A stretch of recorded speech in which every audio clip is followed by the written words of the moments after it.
Morning friends, आज मैं आपको जो है क्लास 9th का दो चरों वाले रैखिक समीकरण लेसन 4.1 का क्वेश्चन नंबर 2 का एक्सरसाइज नंबर 2 लेके आया हूं। बराबर।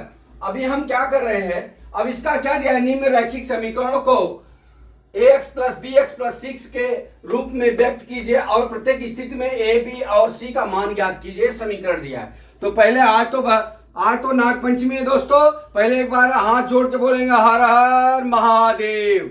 अभी हम चलते हैं अपने टॉपिक पे। अब क्या करते हैं कि पहला सवाल क्या दिया है कि ये सवाल दिया है, ठीक है। अब इसको हमको क्या क्या ज्ञात करना है, ए बी सी के।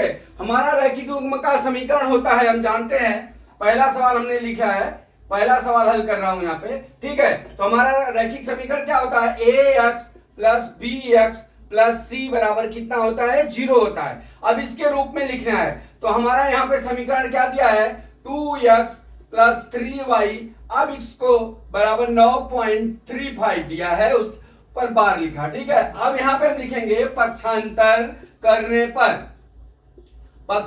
करने पर, ठीक है, हमारा क्या हो जाएगा 2x प्लस 3y माइनस 9.35 बराबर कितना हो गया, 0 हो गया। अब हमारा समीकरण क्या है, ax plus b x plus c बराबर 0 होता है। अब यहाँ पे देख लीजिए, चिन्ह के साथ में जो यहाँ पे a है, b है, c है, यहाँ पे भी जो गुणांक है x y के हम लिख लेते हैं, ठीक है। अब हमारा क्या हो जाएगा, यहाँ पे a बराबर कितना हो जाएगा दोस्त, 2 है, यहाँ प्लस है x के गुणांक में तो 2 हो जाएगा, और b बराबर y के गुणांक में प्लस 3 है तो 3 हो जाएगा, और c कितना है, माइनस 9.35 बार दिया, ठीक है। ये हो गया हमारा पहले सवाल का, ये आंसर हो गया, ठीक है। अब हमारा क्या है, दूसरा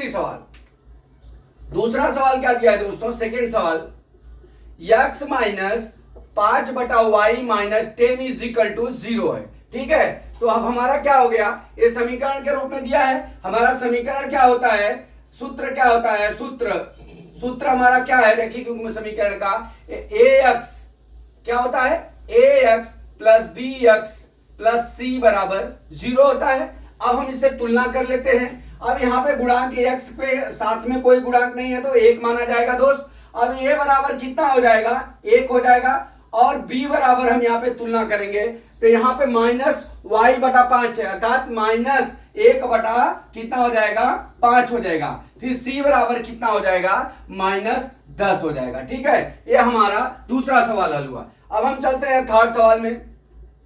थर्ड सवाल में क्या दिया है दोस्तों, थर्ड सवाल में दिया है कि माइनस 2x प्लस 3y बराबर 6। क्या दिया है, माइनस 2x प्लस 3y बराबर 6 दिया है। अब इसको हम क्या कर सकते हैं, इसको पहले हम पक्षांतर करते हैं। पक्षांतर करने पर अब हम पक्षांतर कर लेते हैं यहाँ पे।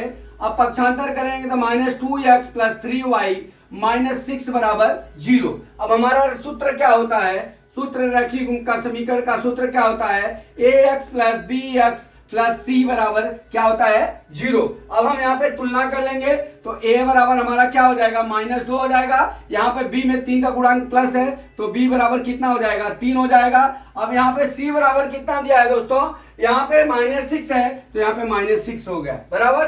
दोस्तों ये 3 सवाल हमने आप पढ़ा दिया। अब इसको मैं मिटाता हूं, आप नोट नहीं किए तो नोट कर लीजिए। इस तरह से हम सवाल को हल करेंगे।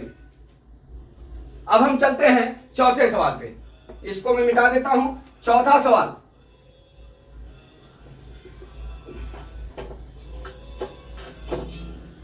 चौथा सवाल में क्या दिया है, चौथा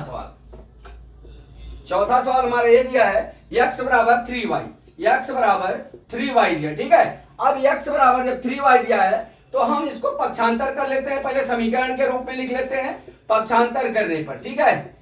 पक्षांतर कर लीजिए। अब यहाँ पे पक्षांतर करने के लिए x माइनस 3y, अब c का मान क्या है, प्लस c का मान नहीं दिया है तो 0 इंटू सी लिख लेंगे, बराबर 0 इंटू सी बराबर 0। अरे 0 हो गया, ठीक है। ये हमारा समीकरण हो गया। अब हमारा सूत्र क्या होता है दोस्तों, सूत्र हमारा होता है ax plus b x plus c बराबर क्या होता है, 0 होता है। अब यहाँ पे जो गुणांक है वो लिख लेते हैं। a बराबर यहाँ पे 1 है तो 1 हो गया। b बराबर देखिए क्या दिया है, माइनस 3y दिया है तो माइनस 3 हो गया। अब c बराबर कितना हो जाएगा, 0 हो जाएगा। ये हमारा चौथा सवाल हो गया, ठीक है, अब हम चलते हैं पांचवा सवाल पे। पांचवा सवाल क्या है दोस्तों? पांचवा सवाल हमारा ये दिया है 2x बराबर -5y। ठीक है, अब इसको हम पक्षांतर कर लेते हैं। पक्षांतर करने पर सब में सवाल सेम प्रोसेस है दोस्तों। 2x प्लस इधर माइनस है तो प्लस हो जाएगा 5y प्लस c बराबर, ये कुछ नहीं दिया है तो यहां पे क्या लिख लेंगे, बराबर +0 बराबर 0। ठीक है, अब यहां पे क्या करेंगे, हमारा सूत्र क्या होता है, ax plus bx plus c बराबर 0 होता है, बराबर ax plus by plus c बराबर 0। ठीक है, यहां पे भी y हो जाएगा। ठीक है, अब यहां पे क्या हो गया, अब हम चलते हैं, अब इसका तुलना करेंगे। a बराबर कितना हो जाएगा, 2 हो जाएगा, और b बराबर कितना हो जाएगा, 5 हो जाएगा, और c बराबर 0। ये हमारा पांचवा सवाल हो गया। ठीक है, अब हम चलते हैं छठा सवाल। छठा सवाल क्या दिया है, छठा सवाल में क्या दिया है, ये दिया छठा सवाल, ये पांचवा हो गया, चौथा हो गया, छठा सवाल में क्या दिया है, 3x प्लस 2 बराबर 0 दिया। ठीक है, अब हम इसको क्या करेंगे, समीकरण के रूप में लिखेंगे 3x प्लस 0, ठीक है, 0y प्लस 2 बराबर 0। अब सूत्र क्या है हमारा, सूत्र ax plus by plus c बराबर 0 होता है। अब यहां से इसकी तुलना कर लीजिए तो हमारा क्या हो जाएगा, a बराबर 3 हो जाएगा, b बराबर 0 हो जाएगा, c बराबर कितना हो गया, 2। ये हमारा आंसर हो गया। अब हम चलते हैं सातवां सवाल पे। सातवां सवाल में क्या दिया है, 5 बराबर 2x दिया है दोस्तों। क्या दिया है, 5 बराबर 2x।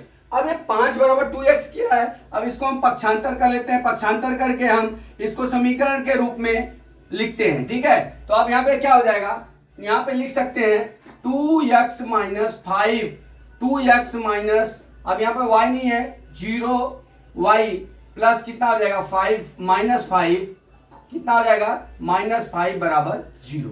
ठीक है, इस तरह से लिखेंगे। अब हमारा सभी सूत्र क्या है, सूत्र ax plus by plus c बराबर 0 होता है। अब ये समीकरण से समीकरण की तुलना कर लेते हैं।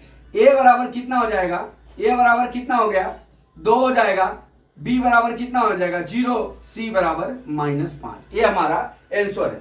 तो दोस्तों इसमें कुछ करना नहीं है, खाली जो समीकरण दिया रहेगा उसको पक्षांतर करना है। पक्षांतर करने के बाद आपको जो है, जो अपना समीकरण होता है रैखिक विभव का सूत्र ax plus by plus c बराबर 0, उसको हम जो क्या कर लेते हैं, उसके बराबर करके उसकी तुलना कर देते हैं। अगर एक जो समीकरण अपना दिया रहेगा, अगर वो माइनस में एक है मान तो माइनस में लिखेंगे, अगर प्लस में है तो प्लस में लिखेंगे। हमने इस तरह से आपको 7 सवाल बता दिया है। अब आशा करता हूं ये आपको समझ में आ गया होगा। अगला सवाल मैं फिर लेके आता हूं कल। जय मां सरस्वती, जय भारत माता, जय जवान, जय किसान।